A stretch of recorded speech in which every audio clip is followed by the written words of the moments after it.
Ever have enough time to play it all? You know everybody wants to walk in someone else's shoes. Everyone's forgotten who they are. Such a crime. Welcome back to Otter Creek in Rio Grande, and welcome to another Building Silver Gulch video. So I want to clarify that when I talk about building Silver Gulch, I'm talking about all of the area from here through here and on the back side of what will be the mountain, and then this area right in here, which will be the Robert George mine. So that's what I'm talking about when I'm talking about building Silver Gulch. Now you can see right now, I've got a paper template laid out here. This is what I cut out of my original pencil line drawing, or whatever you want to call it.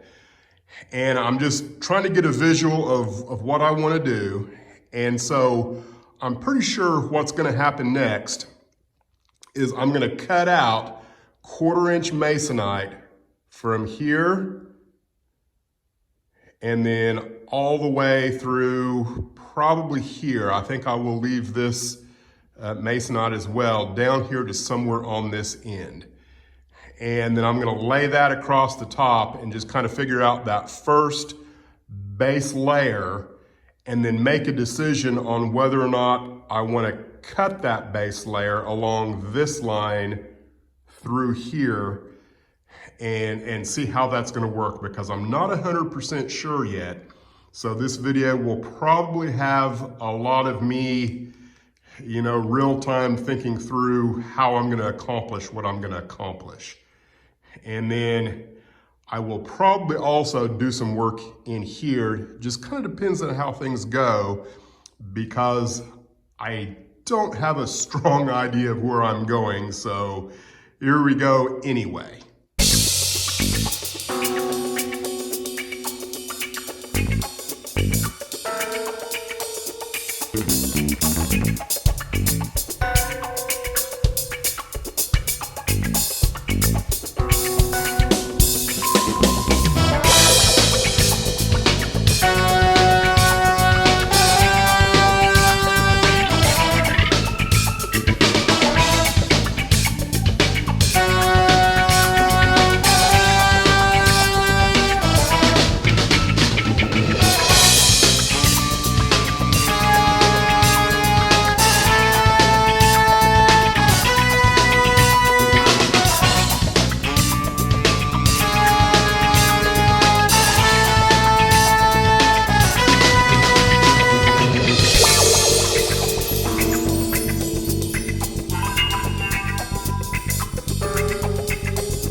I'm going to do a little real-time thought processing here. So if you're watching on replay, you might want to just go ahead and pause and get yourself a cup of coffee or your favorite beverage, get comfortable, because I have no idea what it is I'm going to say, because I got a lot going through my mind about how I want to accomplish this.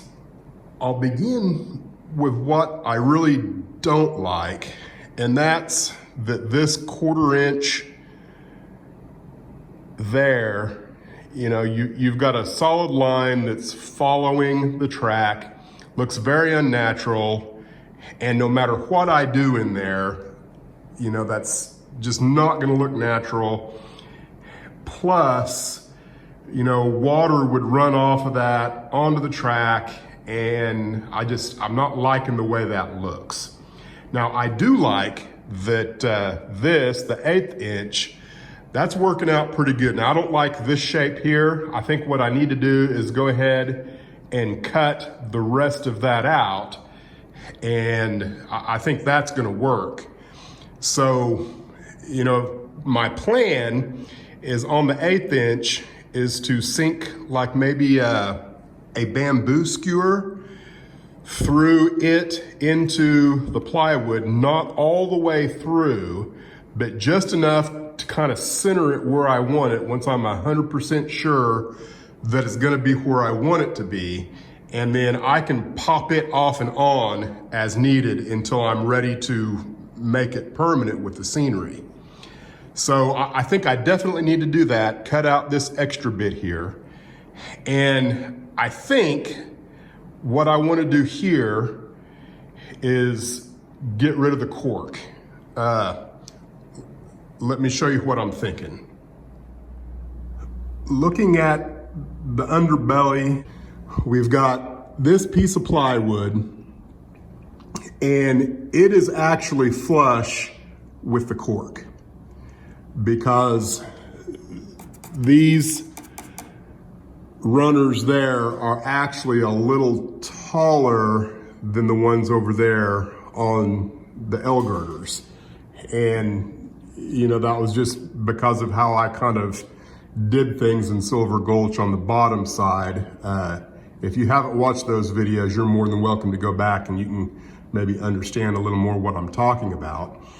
But what I could do is go ahead and take these out because this is very easily removed. I can rip off a 1/4 inch of 1, 2, 3, 4 of these girders going across, and then that will bring this plywood down a 1/4 inch, and then this 1/4 inch hardboard, the masonite, would then sit flush all the way across the top with the cork.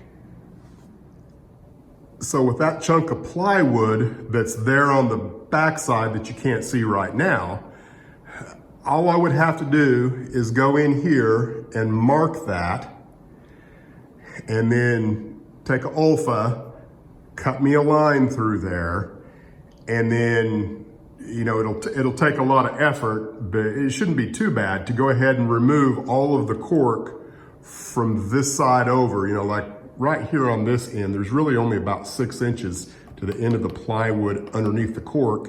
And then, you know, there's gonna be a little more on that end, but I think it will be worth the extra effort because then all of this down here will be flush, and then it will look a little more natural.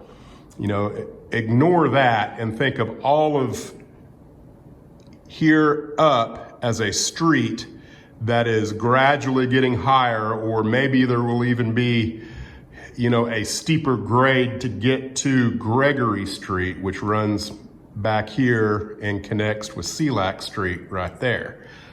I hope that I'm kind of making sense about what I'm talking about.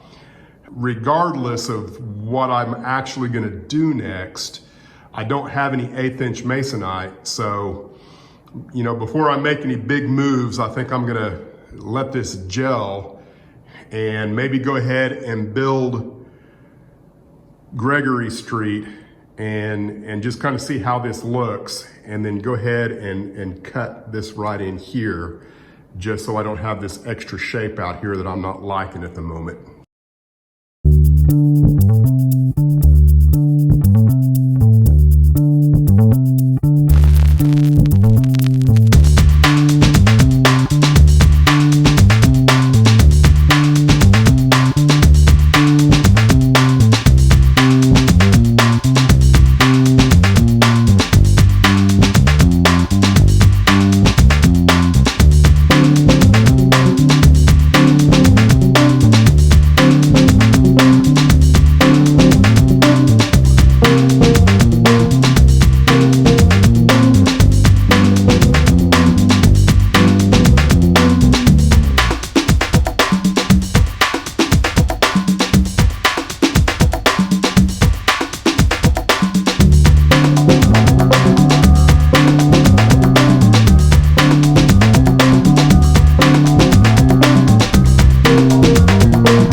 I want to go back and touch on scene composition again, primarily because it's the thing that I love about the hobby probably the most.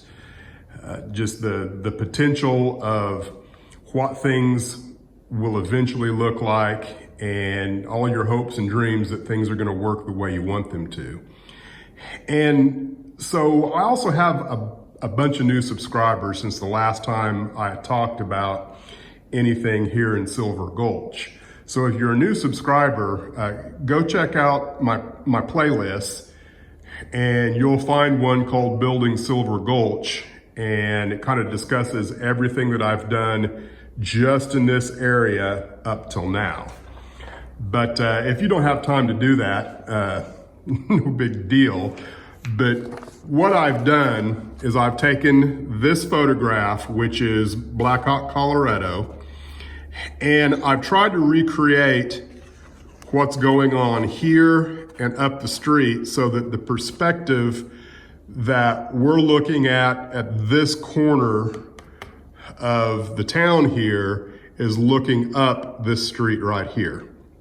So the whole reason that I kind of chose this town was just the way that this scene kind of develops, where you've got this little bit of a bend in the street, you've got a street converging here, there, and you've got all of these really cool angles going on here that is just not running parallel with your fascia. That was the primary thing that I was trying to do in this area, was make as little track and or town run parallel with the fascia, or just avoiding as many straight lines as possible. So what happens is standing here where you're pretty much straightforward looking at this row of buildings, and this is where you will do most of your operating from. If you look to your left, you get an oblique angle on all of these structures over here that kind of present themselves in a completely different way than the ones right in front of you do. And kind of in the same way, where if you're down at this end of the town and you're looking straight on at these three structures, you look over this direction, you've got a nice oblique view of all the rest of it. And I just think that turns out really well, and hopefully I can make this sell with how the landforms, the grade from this end of town to this end of town is going to work. So my plan for what is Gregory Street, which begins right here and goes on around and wraps around what I call the Three Sisters. This is the Star Hotel, the Mountain Hotel, and the Pacific Hotel, if I remember right. Those three will be on their own little footprint that will go right in there. Kind of modeled as one model is the plan. Same thing with these four buildings, that they will be in their own footprint that I can, shimmy around however I want. And then these two buildings, which is the post office and City Hall, same thing, they're on their own footprint. So, if I need these four buildings to be at a different height each, or however I choose to do it, I will do it within their own footprint. Same thing with these three buildings.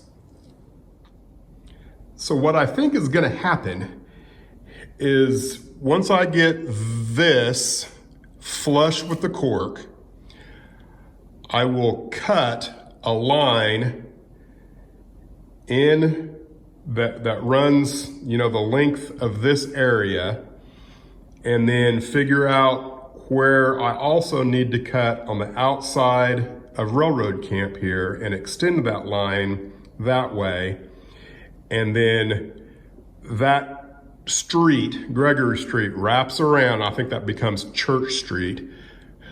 That will be its own entity, with the same line cut in front of all of these buildings so that this and the Celac Street on the other side can all gradually go up independent of what these buildings and those buildings are.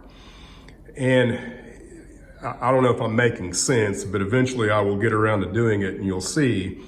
But back here where the coal dealership is, I would like every building from the coal dealership that way, you know, the back row of buildings, I'm thinking I would like them to be at least a ½ inch taller than what these buildings will be, so that the coal dealership actually sticks up just a little bit higher than what it is now, so it gains just a little more visibility while you're standing here operating, which means that the street here that goes on this side of the cobbler I'll probably have to do a more steep climb to the coal shop, which shouldn't be any big deal because it's not going to be highly visible anyway.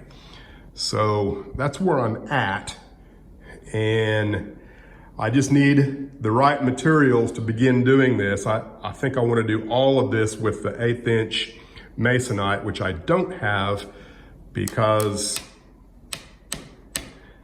I haven't been able to drive my pickup home for 3 weekends from the home away from home for various work reasons, which I won't get into here. So once again, work kind of keeping me from doing what I want to do. I will prevail. We'll just see what happens in the next segment.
That went as well as I expected it to, probably a little bit better. So you can see I've got the 1/4 inch masonite laid in there, and it's essentially flush with the cork.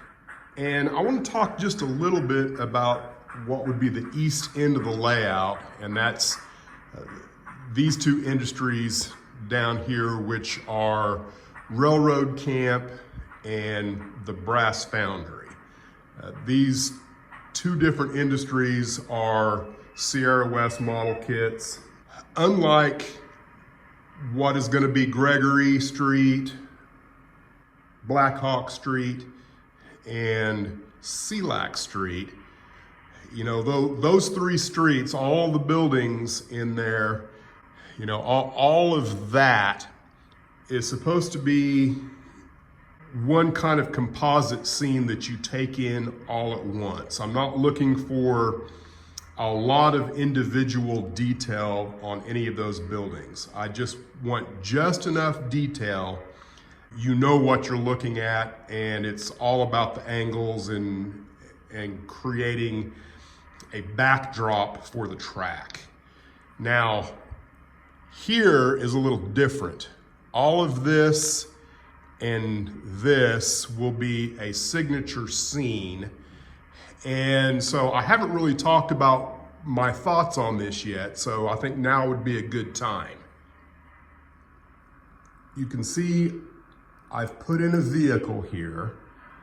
And so, you know, before I get too carried away with the terrain features and how this road is going to work, I need to back up a little bit and make sure that I have accounted for everything that should be accounted for with Railroad Camp. And, you know, when I mocked this up, I didn't mock up every little detail about it. And it's been long enough ago now, I can't remember if there's a dock back here, or if it's just bumpers there, or exactly how this works. So I need to back up and make sure that I'm taking that into consideration, because as the road comes through here, you know, this is gonna have to be flush in here. So the road is gonna have to rise on the back side of it.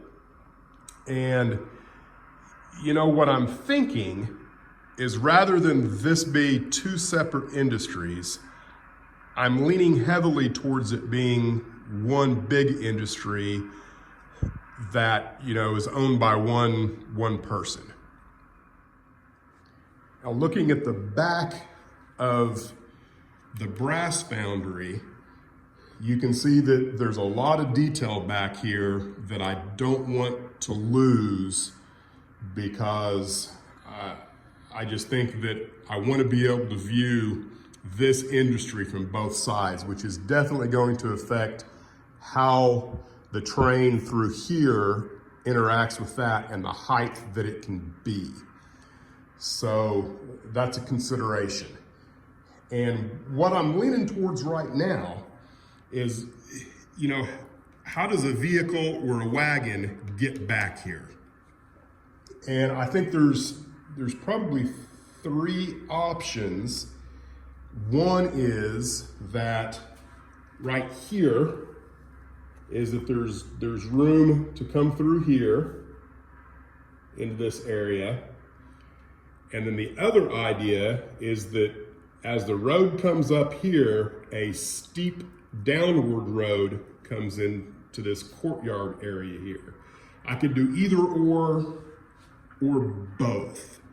So again, you can see how all of the terrain in this area is going to affect how this goes. And I also think that this chunk of wood right here is not long enough. I think I need to extend this by 3 or 4 inches for sure. And then I also need to go wider with it so that it's underneath this. So that's, you know, another thing that I need to do before I get too carried away with what goes on with Gregory Street there. Now, as far as the industry itself goes, I'm thinking that it's going to be a windmill factory. If you've watched the channel for very long at all, you know that I used to be a windmill mechanic. So, I have a soft spot in my heart for windmills. And so, down here at the foundry, this would be where they would cast the gearboxes for the windmills, receive probably shafting that they would then lathe and make gears out of and things like that. And then, you'd have your office for sales, and maybe here is where they make the towers. I kind of like the idea of having, maybe in this area, maybe there's a crew putting together a windmill tower that might ship out on a flat car. All that is yet to be seen, but we're talking a signature scene that tells a story right here that's going to kind of draw your attention away from the street level of the three streets that converge back over here. I think this is a good place to stop on this video. I think I've got plenty of content, and in closing, because I haven't completely decided how I'm going to do this, if there's anybody out there watching, I'm curious what your suggestions would be, how to get from this end of the town, if that far building is pretty much flush with the ground there, and this building be at the highest point of this street, what materials would you use to get a different level for essentially each building? Someone mentioned somewhere, I think it was on Back on Track this last Saturday, which again airs every Saturday morning, 9 Central, where we drink coffee and talk about railroad things. I think someone mentioned gator board, and I had forgotten about gator board, which I believe is just thin pieces of foam that I could use instead of masonite. So I'm just curious, what if you were going to do this, especially if you're an experienced model railroader, what would you consider using to get a slope from this end to that end? I'd like to hear from you. Until next time, thanks for watching, and we'll see you around.